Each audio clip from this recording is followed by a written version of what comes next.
الحمد لله رب العالمين والعاقبة للمتقين والصلاة والسلام على نبيه الكريم أما بعد فأعوذ بالله من الشيطان الرجيم بسم الله الرحمن الرحيم ألم نشرح لك صدرك ووضعنا عنك وزرك الذي أنقض ظهرك ورفعنا لك ذكرك وقال النبي صلى الله عليه وآله وسلم كنت نبيا وآدم ما بين الماء والطين وفي مقام آخر كنت نبيا وآدم ما بين الروح والجسد وقال النبي صلى الله عليه وآله وسلم أول ما خلق الله نوري وقال الله تبارك وتعالى إن الله وملائكته يصلون على النبي يا أيها الذين آمنوا صلوا عليه وسلموا تسليما اللهم صل على سيدنا ومولانا محمد وعلى آله وأصحاب سيدنا ومولانا محمد وبارك وسلم عليه يا صاحب الجمال ويا سيد البشر من وجهك المنير لقد نور القمر لا يمكن الثناء كما كان حقه بعد از خدا بزرگ توئی قصہ مختصر۔ سامعین محترم، سورہ شرح کی پہلی آیت کے کچھ حصے پر گفتگو ہوئی تھی اور یہ گفتگو جاری تھی۔ اسی تسلسل میں آج کی گفتگو بھی ہے کہ جب اللہ رب العزت نے آپ صلی اللہ علیہ وآلہ وسلم کے اوصاف بنی نوع انسانی کے سامنے ظاہر فرمائے تو یقیناً جن اوصاف کا اس آیہ کریمہ میں ذکر ہے یہ آپ صلی اللہ علیہ وآلہ وسلم کے درجات کی بلندی، آپ صلی اللہ علیہ وآلہ وسلم کے علو مرتبت یا علو شان پر دلیل کے طور پر یہ آیت بڑے ہی واضح انداز میں ہمارے سامنے رکھی گئی ہے۔ میں نے آپ کے سامنے ذکر کیا تھا کہ جب اللہ رب العزت نے یہ فرمایا ہے کہ الم نشرح لک صدرک، کہ کیا ہم نے آپ کے لیے آپ کے سینے کو کشادہ نہیں فرمایا ہے، تو میں نے جہاں شق صدر کے واقعات کی تفصیل آپ کے سامنے رکھی تھی وہیں آخر میں نے یہ بات بھی آپ کے سامنے کی تھی کہ آپ صلی اللہ علیہ وآلہ وسلم کی سیرت طیبہ، آپ کے اخلاق حسنہ جن تعلیمات کو بیان فرما رہے ہیں ان میں آپ صلی اللہ علیہ وآلہ وسلم کی وسعت قلبی کا پہلو جو ہے وہ بڑا واضح اور نمایاں ہے، اور میں نے وہ ساری تفصیل آپ کے سامنے رکھی تھی کہ کس طرح سے حجت فتح مکہ کے موقع پر کس طرح سے آپ صلی اللہ علیہ وآلہ وسلم نے ان دشمنوں کو بھی معاف فرما دیا جن سے بدلہ لینا آپ کا حق تھا، یعنی جن کا جان کے بدلے جان لینا آپ کا حق تھا۔ اور فتح مکہ کے بعد جو ہے لوگ بھی یہی سمجھ رہے تھے عام طور پر کہ اب ہماری جو ہے وہ خیر نہیں ہے، کیونکہ وہ جانتے تھے کہ عربوں کے اندر یا قبائلی دور میں، قبائلی نظام کے اندر، زمانہ جاہلیت کے اندر جب لڑائیاں ہوتی تھیں، جنگیں ہوتی تھیں تو فاتح لشکر مفتو کے ساتھ کیا سلوک کرتے تھے، کتنی کبھی جو ہے وہ رسوم انہوں نے جو ہے وہ اختیار نہیں کر رکھی تھی۔ مثلا جب بدلہ لیتے تھے تو صرف قتل کرنے کی حد تک جو ہے وہ نہیں رہتے تھے، قتل کرنے کے بعد جو ہے وہ مسلح کرتے تھے لاش کا،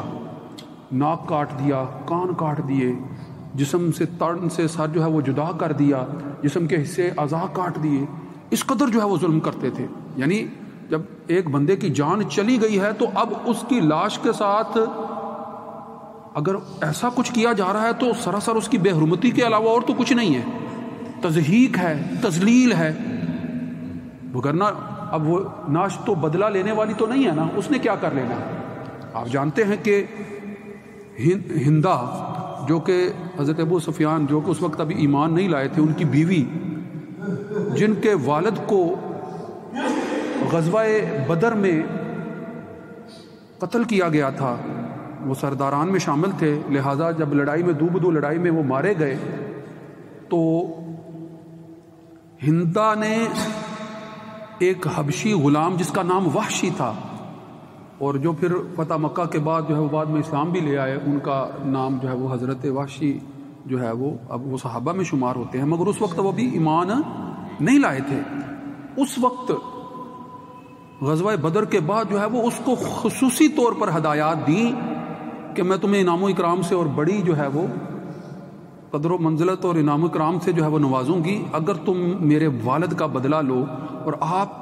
اور حضرت ہندا کے والد کو جو ہے وہ حضرت حمزہ نے قتل کیا تھا، حضرت حمزہ نے قتل کیا، تو لہٰذا حمزہ کی لاش ہونی چاہیے تھی، لا حول ولا قوة۔ تو یقیناً پھر جب وحشی کو موقع ملا غزوہ احد کے اندر اور اس نے نیزہ مارا، دور سے پھینکا اور آپ شہید ہو گئے اور آپ کی لاش وہ لے جانے میں کامیاب ہو گئے، تو لاش کا مسئلہ کیا، باقاعدہ مسئلہ کیا، ٹکڑے ٹکڑے کر دیے، اور آپ صلی اللہ علیہ وآلہ وسلم کو اس کا بڑا رنج تھا، بڑا ہی رنج تھا، بڑی تکلیف تھی آپ سے۔ مگر فتح مکہ کے موقع پر کیا فرمایا؟ وہی ہند اور وہی حضرت ابو سفیان جو ابھی ایمان نہیں لائے ہیں، آپ صلی اللہ علیہ وآلہ وسلم وسعت قلبی سے جو ہے وہ فرما رہے ہیں کہ جو ان کے گھر میں بھی پناہ لے لے گا اس کے لیے بھی عام معافی کا اعلان کیا جائے، اس کے لیے ایسا قلب کشادہ، ایسا قلب وسیع، ایمان کی دولت سے کشادہ، ایمان کی دولت سے وسیع۔ پھر کیا فرمایا کہ الم نشرح لك صدرك ووضعنا عنك وزرك الذي انقض ظهرك۔ وزر بوجھ کو کہتے ہیں، اور میں نے ابھی اس کی وضاحت شروع کی تھی پچھلے جمعہ کو، تو بات جو ہے وہ ادھوری رہ گئی تھی، تو اسی ضمن میں اب اگلی بات جو ہے وہ اسی ضمن میں کرتا ہوں۔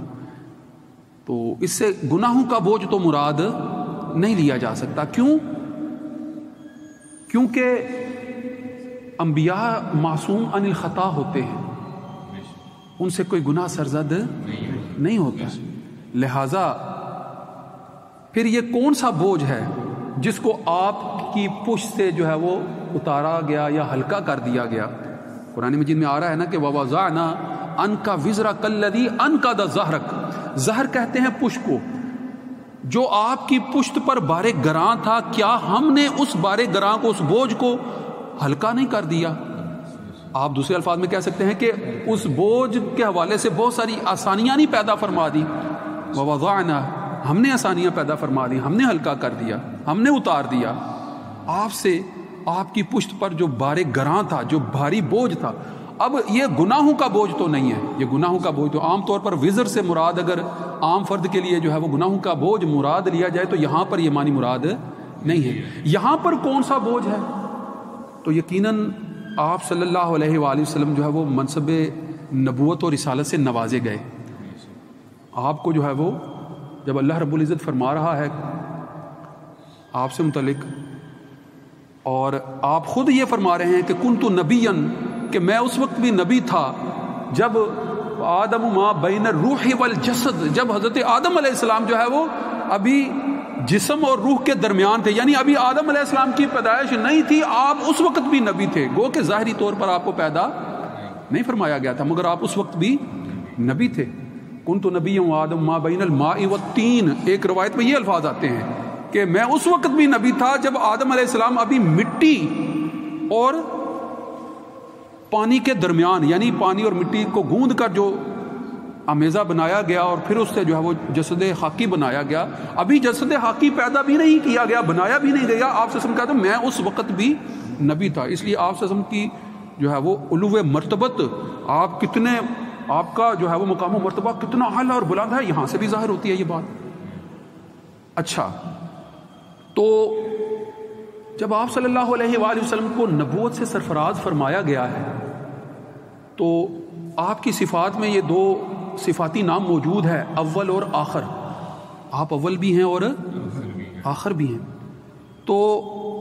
بحیثیت خلق، بحیثیت منصب نبوت کے عطا کیے جانے، آپ سب سے اول ہیں کہ آپ کو سب سے پہلے نبوت عطا کی گئی ہے. مگر بحیثیت اظہار نبوت، یہ بات آپ نے سمجھنی ہے، بحیثیت اظہار نبوت یعنی دنیا میں آنے کے بعد اعلان نبوت جو کہ آپ سے نے 40 سال کی عمر میں کیا جا کر، اس اعتبار سے آپ آخر میں آئے. اور آخر میں آنے کا مطلب یہ کیا ہے کہ نبی آخر الزمان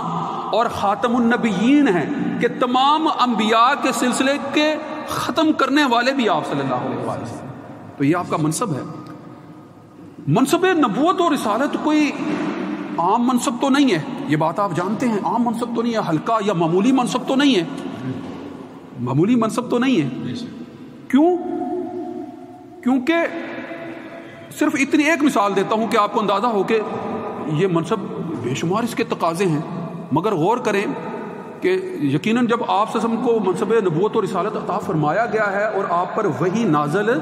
فرمائی گئی ہے، قرآن مجید آپ پر نازل فرمایا گیا ہے. غور کرنا، قرآن مجید جب نازل کیا جانا تھا تو اس حوالے سے مختلف روایات میں مختلف باتیں آتی ہیں. میں صرف اشارتاً ایک دو چیزیں آپ کے سامنے رکھتا ہوں. بلکہ قرآن مجید کی اگر اس آیت پر اگر غور کر لیں کہ لو انزلنا ھذا القرآن علی جبل لرأیتہ خاشعا متصدعا من خشیۃ اللہ، کہ اگر اس قرآن مجید کی آیات کو ہم کسی پہاڑ پر نازل کر دیتے تو وہ بھی خشیت کے مارے، یعنی اللہ تعالیٰ کے ڈر کی وجہ سے، اللہ کے خوف کی وجہ سے ریزہ ریزہ ہو جاتا. من خشیت اللہ، یعنی کیا وحی کا نزول جو ہے وہ آسان چیز ہے؟ قلب کے لیے وحی کا تحمل کر لینا، وحی کا بوجھ برداشت کر لینا، وحی کا بوجھ اٹھا لینا کیا آسان چیز ہے؟ غور کریں نا کہ آپ صلی اللہ علیہ وآلہ وسلم پر جب وحی نازل ہو رہی ہے تو کیا کوئی دیکھ پا رہا ہے کہ وحی نازل ہو رہی ہے اور کیسے نازل ہو رہی ہے اور کیا ہو رہا ہے؟ ارد گرد والے اشخاص، افراد جو ہیں وہ تو یہ نہیں سمجھ پا رہے کہ وحی جو ہے وہ آپ پر نازل ہو رہی ہے تو آپ کی اصل میں حقیقت میں کیفیت اور حالت کیا ہے، اور حالت کیا ہوتی تھی. اس کا مختلف ذریعوں سے اظہار البتہ ہو رہا ہوتا تھا. کیسے اظہار ہو رہا ہوتا ہے کہ جب آپ پر پہلی وحی نازل ہوئی تو آپ جب حضرت خدیجہ الکبریٰ رضی اللہ تعالیٰ عنہ کے پاس آئے تو آ کر کیا کہتے ہیں؟ زملونی زملونی، مجھے کمبل اڑا رہو. یعنی جسم جو ہے وہ کپ کپا رہا ہے، جسم پر کپکپی طاری ہے، جیسے جو ہے وہ سخت سردی لگ رہی ہے. یا پھر آپ صلی اللہ علیہ وآلہ وسلم بعض اوقات وحی اتر رہی ہوتی تھی، روایات میں آتا ہے کہ نزول وحی کی وجہ سے جو ہے وہ اس کے اثرات اس قدر سخت ہوتے تھے کہ سخت جاڑے کے موسم میں، سردیوں کے موسم میں آپ کی پیشانی پسینے سے شرابور ہو جاتی تھی، ایسے پسینہ جو ہے وہ گر رہا ہوتا تھا نیچے. اس قدر سخت حالات ہوتے تھے. اس قدر وحی کا تحمل، وحی کا نزول، اس وقت کے حالات و واقعات جو صحابہ بیان فرماتے ہیں اس سے پتہ چلتا ہے کہ جب آپ اگر اونٹنی پر سوار ہیں اور اسی دوران وحی اتر رہی ہے تو اونٹنی جو ہے وہ وحی کے بوجھ سے اس طرح جب جاتی تھی کہ جیسے ابھی جو ہے وہ زمین کے ساتھ لگ جائے گی. اس قدر جو ہے وہ سخت حالات ہوتے تھے. اور ایک روایت میں تو حضرت عائشہ صدیقہ رضی اللہ تعالیٰ عنہ خود فرماتی ہیں کہ آپ صلی اللہ علیہ وآلہ وسلم جو ہے وہ میری ٹانگ پر جو ہے وہ سر رکھ کر لیٹے ہوئے تھے، وحی کا نزول ہوا، اس قدر بوجھ تھا کہ مجھے ایسا لگتا تھا کہ ابھی میری ہڈی جو ہے وہ ٹوٹ جائے گی. وحی کے اس قدر اثرات ہوتے تھے. ذرا غور تو کریں نا. تو وحی نبوت اور رسالت کا تحمل کوئی آسان چیز نہیں ہے، اور نبوت کی ذمہ داریاں کوئی معمولی ذمہ داریاں نہیں ہیں. ان ساری ذمہ داریوں کو آپ نے جو ظاہری نبوت کے 23 سال ہیں ان کے اندر جو ہے وہ کیا کامل طریقے سے انجام دہی کے پورے مراحل سے جو ہے وہ گزار کر جو ہے وہ مکمل نہیں کیا. جب کیا ہے تو یقیناً اللہ کی تائید و نصرت سے کیا ہے. تو اسی لیے رب العزت فرما رہا ہے کہ وَوَضَعْنَا عَنْكَ وِزْرَكَ الَّذِي أَنقَضَ ظَهْرَكَ، کہ کیا آپ کے لیے آپ کے بوجھ کو ہلکا نہیں فرمایا ہے. اللہ تعالیٰ نے وحی نبوت اور رسالت کی جو ذمہ داریاں ہیں آپ کے لیے آسان نہیں فرما دی ہیں. اور پھر کیا فرمایا؟ وَرَفَعْنَا لَكَ ذِكْرَكَ، ہم نے آپ کے لیے آپ کے ذکر کو بلند فرمایا. صرف آخری بات ذکر کرتا ہوں، پھر اس پر مزید بھی گفتگو کریں گے کہ آپ کا ذکر یقیناً بلند ہے. جہاں جہاں اللہ رب العزت کی خدائی ہے وہاں آپ صلی اللہ علیہ وسلم کی مصطفی ہے. اللہ لامحدود ہے ذات، اور اپنے محبوب کی بات کو، ان کے ذکر کو بھی اللہ نے لامحدود بنا دیا ہے، لامحدود بنا دیا. خود ذات جس چیز کو اللہ نے اپنے ساتھ منسوب کر لیا. ایک روایت مثلا آسان سی ایک روایت حضرت عمر فاروق رضی اللہ تعالیٰ عنہ سے کہ جب حضرت آدم علیہ السلام سے حضرت عمر فاروق کیا فرماتے ہیں، ان سے روایت ہے کہ آدم علیہ السلام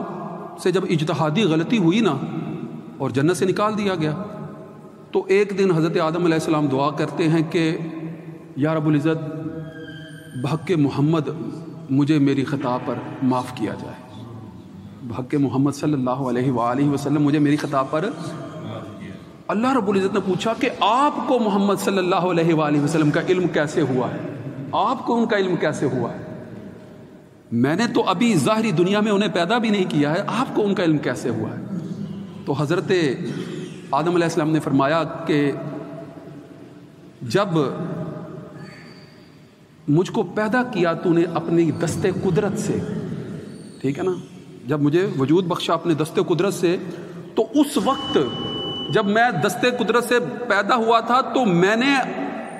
اٹھتے ہی آسمان، یعنی عرش جو آسمان سے بھی بلند ہے، عرش جو کہ اللہ تعالیٰ کا بلند ترین مقام ہے، عرش کے پایوں پر لکھا ہوا یہ کلمہ دیکھا تھا، لا الہ الا اللہ محمد الرسول اللہ. تو میں نے جان لیا کہ یہ تیرے کوئی نہ کوئی مقرب بندے ہیں. وآخر دعوانا الحمدللہ رب العالمین. سنتیں ادا فرما.